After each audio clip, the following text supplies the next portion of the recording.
Biz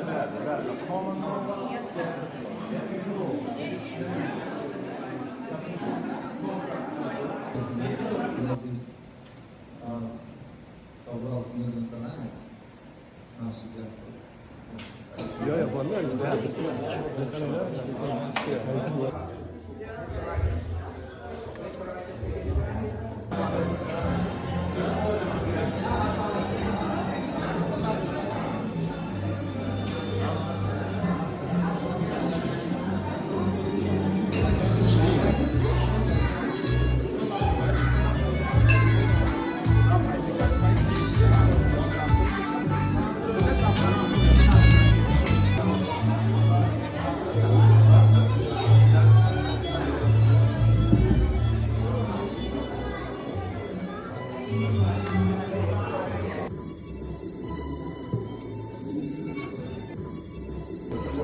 Gayret etmeden olur. Şimdi burada